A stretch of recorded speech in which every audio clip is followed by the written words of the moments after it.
Seems like all my people dead, man. The ones who ain't dead, fucking locked up forever. Got you double thinking, what you gonna do? I'm sick of being broke, I need to get back to hustling. Let's get this money fast, let's spend some time on the Cumberland. I ain't trying to see no fucking castles in Kentucky. It's a risk I gotta take, cause my baby's going hungry. Invoking Gilmore's admonition in Golden Gulag, in which Gilmore reminds the reader of the capacious geography of prison expansion, and that such breadth belies the common view that prisons sit on the edge, at the margins of social spaces, economic regions, political territories, and fights for rights.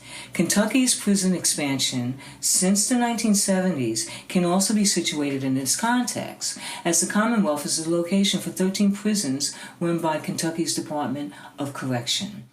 Nestled along the western Appalachian Mountains in the south-central region of the United States, Kentucky is home to over 4 million people. White residents make up 87.8% of the population, and black residents comprise 7.8% of Kentucky's overall population. 50% of the population lives in what is known as the Urban Triangle. Kentucky is made up of 120 counties that are divided by the Appalachian Mountains. Typically thought of for its coal, tobacco, whiskey, and thoroughbred horses, Kentucky's economy has been shifting away from goods production and into the provision of services. The top 5 industries in Kentucky by employment level are government, healthcare, manufacturing, retail trade, and accommodation and food services. My colleagues and I concentrated on a 2-county case study to examine the when, where, why, and how prison expansion took place in Kentucky. Oldham County is the wealthiest county in the state and is home to 3 state prisons: Roeder Correctional Complex, Luther Luckett Correctional Complex, and the Kentucky State Reformatory. Elliott County is among the poorest counties in the state and is home to Kentucky's newest prison, Little Sandy Correctional Complex, built in 2005. Referencing Gilmore's Golden Gulag as a foundational framework and methodology to conduct our research, we approached this project through what could be characterized as the hidden geographies of capital and the production of surplus, with an explicit focus on the relations of finance capital, labor, land, and state capacity. In 1974, at the conclusion of a penal reform process beginning in the late 1960s, Kentucky enacted a new penal code that was focused on the goal of prisoner rehabilitation. 2 years later, the state would essentially throw that goal out the window. A number of revisions made it easier to imprison people and keep them in prison for extended periods. One of the most onerous was made to the Persistent Felony Offender Act, or PFO, a sentence enhancement enacted in 1974 with provisions that it be used as a last resort against offenders who had been convicted after at least 2 previous periods of incarceration. The 1976 revision created a 2-strike status when previously only a 3-strike status had existed. It made enhanced sentencing contingent not on imprisonment but on convictions. It eliminated probation, conditional discharge, and shock probation, a short-term sentence to shock younger offenders into rehabilitation. Finally, the revised act required prisoners serving first-degree PFO sentences to serve a minimum of 10 years in prison before becoming eligible for parole. Robert G. Lawson, a professor at the University of Kentucky College of Law, calls the revised PFO one of the toughest 3-strikes laws ever enacted. What was a modest climb in the number of people incarcerated would become, in a 30-year span, an astronomical leap. In 1979, 3,390 people were imprisoned as felons in Kentucky state prisons. By 2007, that number would reach 22,500 and remain above 20,000 in following years. The state's unprecedented expansion of their prison facilities since 1976 was fueled in part by this new legislation. By the late 1970s, prisoners had filed lawsuits to challenge their living conditions in the prisons. In 1980, a federal court issued a consent decree establishing population caps at 2 of Kentucky's main facilities, Eddyville and LaGrange. The incarceration rates were further exacerbated by harsher penalties for crimes involving drug possession, beginning in 1985 and enhanced over subsequent years. In 1988, the Kentucky Supreme Court ruled that the state could contract with county jail facilities to house prisoners under its jurisdiction. Thus, the jails in many Kentucky counties have become de facto prisons, with nearly 80% of all inmates ending up in county jails rather than prisons. Cash-strapped counties seek this revenue from the state by constructing new jail facilities. In 1998, to meet the requirements of a promise by the U.S. Congress of billions of dollars for new prison construction, the Kentucky General Assembly ruled that violent offenders were required to serve 85% of their sentences before becoming eligible for parole or probation. The formal process for building a new prison in Kentucky begins when the state legislature approves funds for its construction. Underwriters who work for big banks are hired to write and issue general obligation bonds to finance the prison. They are paid big fees for this. The underwriters then sell the bonds to finance capitalists, basically themselves and each other. In this way, the banks and investment firms sell debt to the state of Kentucky to build prisons. Unlike stocks, these municipal bonds are very safe investment for the finance capitalists, because the state is legally obligated to pay back the debts on time. In fact, the underwriters even include in their reports all the reasons the state is sure the prison will be filled and it will have enough revenue to pay back the finance capitalists. This makes Kentucky prisons, like municipal bonds in general, a safe option for low-risk portfolios such as pensions. Once the state has bought the debt, the project is passed on to the state's Division of Engineering and Contract Administration, which is a part of the Finance and Administration Cabinet. They take bids and hire design and construction firms.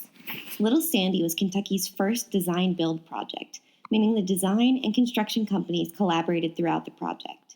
On behalf of the Department of Corrections, the Division of Engineering and Contract Administration hired Arch II, a local Kentucky firm, HDR, DLR, and HMB to, quote, assist the Commonwealth in planning, programming, designing, and to assist with the procurement and design or construction review of the project from start to finish. Ray Bell Construction Co. was hired for construction. But the project went so poorly from the beginning that DLR and Ray Bell ended up suing each other over design and construction issues. The state legislature's Capital Projects and Bond Oversight Committee had to have a hearing on construction issues, including rusty windows, flooding, cracks in the concrete, and mold. Sewage issues caused the whole town of Sandy Hook to stink for years.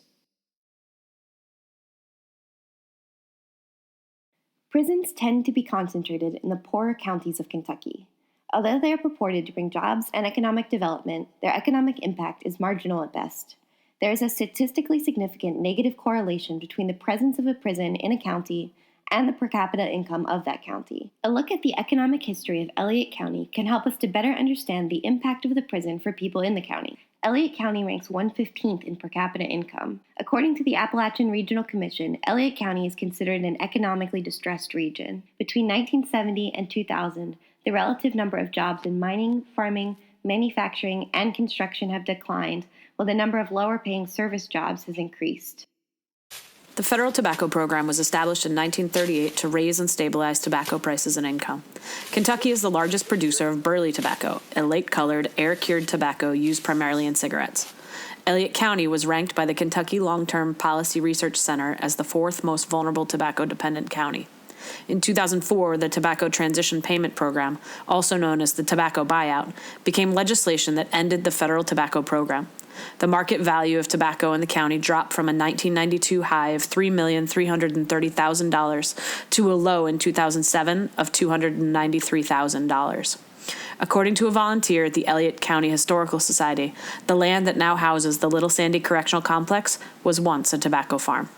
Since construction began for Little Sandy in 2001, and even since it opened in 2005, the number of government jobs has increased while the number of service and non-service jobs have remained stagnant. However, the percentage of jobs that are held by people commuting from outside the county has increased. In other words, many of the new government jobs are held by people who don't live in Elliott County. Moreover, there's a very high turnover rate for Little Sandy workers. Today, about 700 people have jobs inside the county, while the remaining workforce of 2,100 is either unemployed or commutes outside the county to work. The prison has brought some development projects to the county. The sewage facilities had to be upgraded because they did not have the capacity to support the prison, hence the smell issues. Moreover, in 2013, ground was broken on a new state highway. However, in the words of an Elliott County resident we interviewed, the roads only serve to get people out of the county. There is very little in terms of shops, restaurants, and entertainment in Elliott County. So the money that the Little Sandy workers earn, whether they live in Elliott County or not, is largely spent elsewhere, and the new road has exacerbated this problem.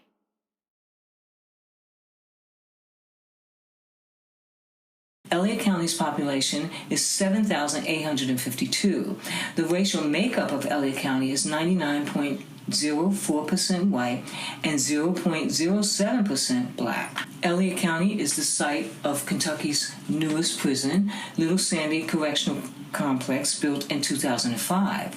The Little Sandy Correctional Complex has an annual operating budget of $15.1 million, and and the prison's operational capacity is 986, though its institutional capacity is 1,002. The inmate population of Little Sandy Correctional Complex averages around 1,000 daily and is 65% white and 34% black. 161 miles west of LA County lies Oldham County, the wealthiest county in Kentucky. Oldham County is the 13th smallest county in Kentucky and reports a population of 60,316. The racial makeup of Oldham County is 91% white and 4.4% black. Oldham County is also the site of 3 prisons, including the Luther Luckett Correctional Complex. The Luther Luckett Correctional Complex was the first prison built in the Commonwealth since the Kentucky State Reformatory in 1937, also located in Oldham County. Notably, the Luther Luckett Correctional Complex was built in direct response to the federal consent decree involving the Kentucky Department of Corrections. The facility has an annual operating budget of $13.6 million, and Luther Luckett's Correctional Complex prison population breakdown is 65% white and 34% black. When looking at the landscape of prison expansion in Kentucky over time and space, Kentucky's position as a high-growth state has essentially fashioned a machine of perpetual prisoners, such that on any given day in Kentucky, there are between 23,000 to 24,000 prisoners circulating through Kentucky's state prisons. Based on population, the percentage of incarceration by race is 0.5% for whites and 1.5% for blacks. This figure includes Kentucky's Department of Corrections' use of county jails as de facto prisons in which 80% of the imprisoned are held.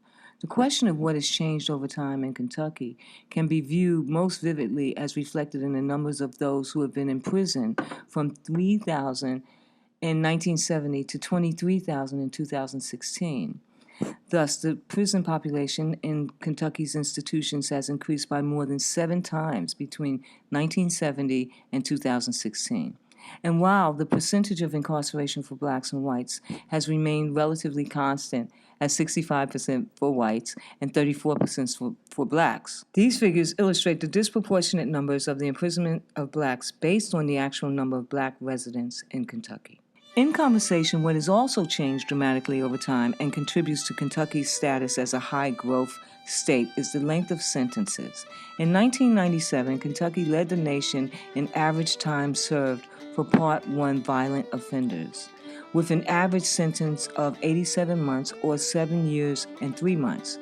By 2016, the average sentence in the Commonwealth was 156 months or 13 years.